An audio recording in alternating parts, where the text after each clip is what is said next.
point. Well, with Southampton dropping points, West Ham, like last week, had another chance to end the day top for the first time this season. Sam Allardyce's side made the relatively short trip, if you can trust the M25 and the M4 that is, to Reading, who started the day in 12th. Reading made two changes from the defeat at Blackpool last weekend, with Joby McAnuff and Noel Hunt returning to the side.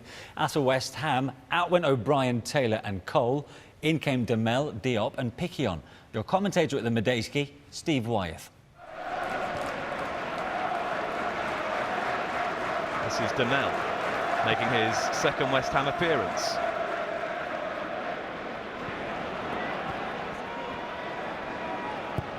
May have pulled up at the back.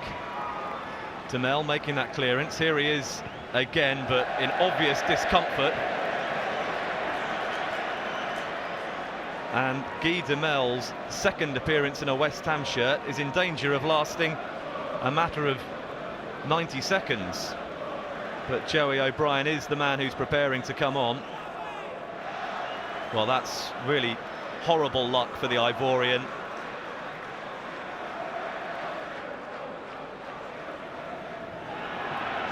And now here's Faubert with Collison ahead of him. Collison, real chances for West Ham. Collison works the shot. This time it is a Reading deflection which takes it away from Federici's goal. Collison from Faubert's pass. Collison, I think, just thought he'd seen the space.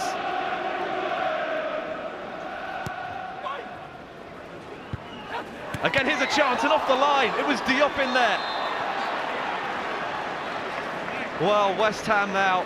Papa Bouba Diop this time. Surely thought he'd scored. Deep corner. Tompkins with the header back across goal, and Diop turning it goalwards. Off the line. Brilliantly.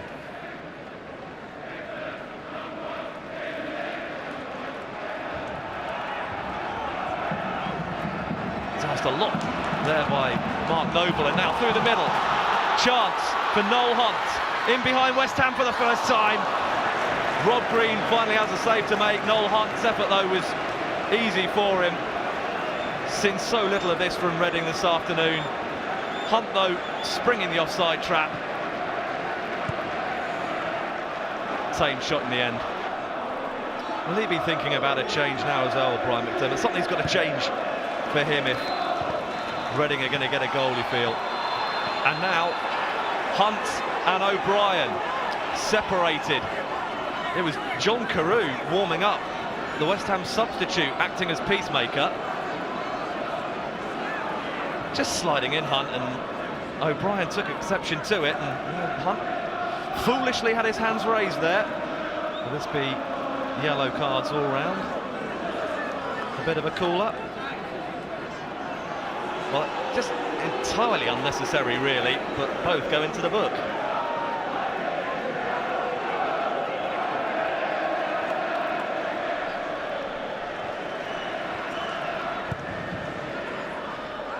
Lafondra. Overlap from McAnuff, and O'Brien's left his foot in.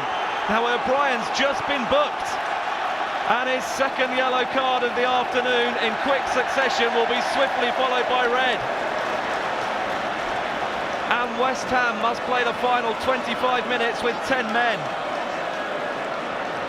Two rushes of blood to the head from Joey O'Brien have cost him a red card.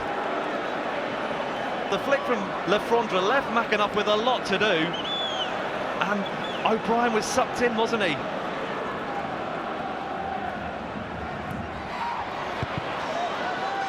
Cleared as far as McAnuff. Oh, wriggling into space. Joby McAnuff, can he pick a pass?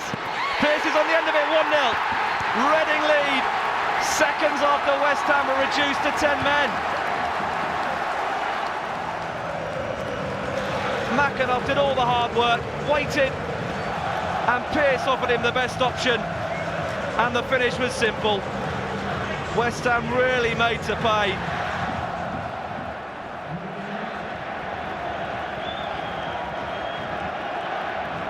Gawks.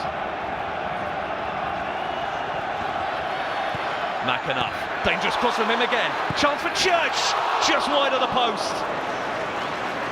Oh, close, very close to 2-0. Again, McAnuff creating the opportunity. Lafondra leaving it for Church. He was picking the bottom corner, wasn't he? Kebe again for Reading. Karachan, Kebe's gone for the return. Still going. Finding Lafondra. Church arriving at the back post. 2-0 Reading.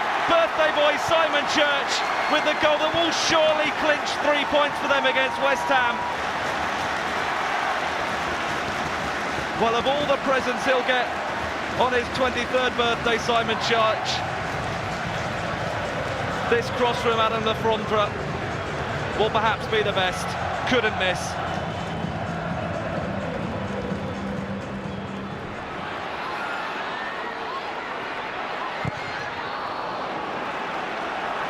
Piling forward though, Reading in numbers. Kebe even has time to adjust his socks. And then off the ball, Kebe fell, and Reading are furious about it. Kebe stays down. Collison was in there, the ball had gone, and once again referee Neil Swarbrick has got some sorting out to do here. Yes, it is a red card for Collison.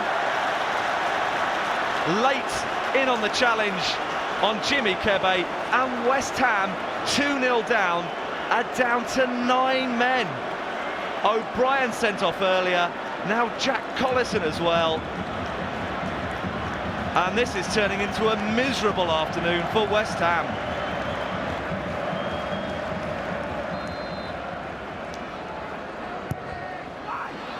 It is 3-0. He's going to have a good night tonight, isn't he, Simon Church? 2 goals as a substitute. Inviting free kick. Church sprinting into space. His second header of the afternoon. His 5th goal of the season. I thought that opportunities would come our way. And I was delighted with the way that we went about our business today. I thought we were really solid and played some good stuff today at times, and I thought we were good value for the win. How cross are you about Jack Collison getting involved in something? It was so unnecessary, wasn't it? Yeah, well, it was. I mean, but you know, sometimes players lose the cool when they think that the opposition's taking the mickey out of them, and the lads in there saying, you know, it's you know, they were just sort of doing it. But you've got to cope with that lot. I mean, if that's what they want to do, that's what they want to do, and whatever it is, you have to take it on the chin. You can't go and react like that, you know. Yeah, day to forget for West Ham. Great result for Reading nonetheless, but we heard from Sam there on Jimmy Kebe. So what was your take on it with that confrontation between him and Jack Collison? Well, I mean, you can see here. I mean, it's a little bit, for me, it's a little bit disrespectful to the opposition. The game's won, and to start taking what you could describe as taking the mick, you could probably use another word for it at that stage of the game. I don't think it's I think it's unnecessary, and it's not.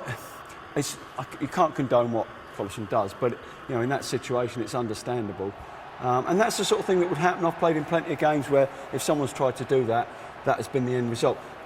It doesn't surprise me, let's put it this way, that it's not an English player that's done it. Maybe, you know, I just don't think that over here, that I think you know, players understand that. That's a disrespectful thing to do. Well, I think he knows now. Yes, Brian McDermott no took him off that. soon after. A couple of goals, of course, on his birthday from Simon Church. He's having to step up to the plate now, isn't he, of course, with no Shane Long around. Fully fledged Welsh international now. He's looking at home here, isn't he? He's a good player. I mean, you know, he's only a young player, burst upon the scene. Yeah. And, and it's hard to forget, he's 18 still or 19, quite young. Absolutely, but he always had undoubted talent. Grew up in that good under-21 side as well for Wales. You know, lots and lots of good players around him, so he's a good grounding. And yeah, he's starting to, as you say, you've got to play games to fulfil your potential. And he's starting to do that now. They've been a bit inconsistent of Reading, but they've made a solid start. Yeah. So there's lots to play on now, come the turn of the year. Well, absolutely. I mean, what you've got to say about them is there was always going to be a little bit of maybe an after effect. You know, having lost in the playoffs and the way that they lost in the playoffs, and then they lose a couple of big players for them, Mills and Long. Yeah. So, you know, you've got to readjust. But we know he's done a good job there, the manager. He did a good job under difficult circumstances when he first came in, because they weren't exactly flying. No. And all of a sudden now, as you say, they're starting to be a bit of the, you know, one of the shakers and the movers. And they'll be, people will look at that and think it's going to be a tough game now from here on in.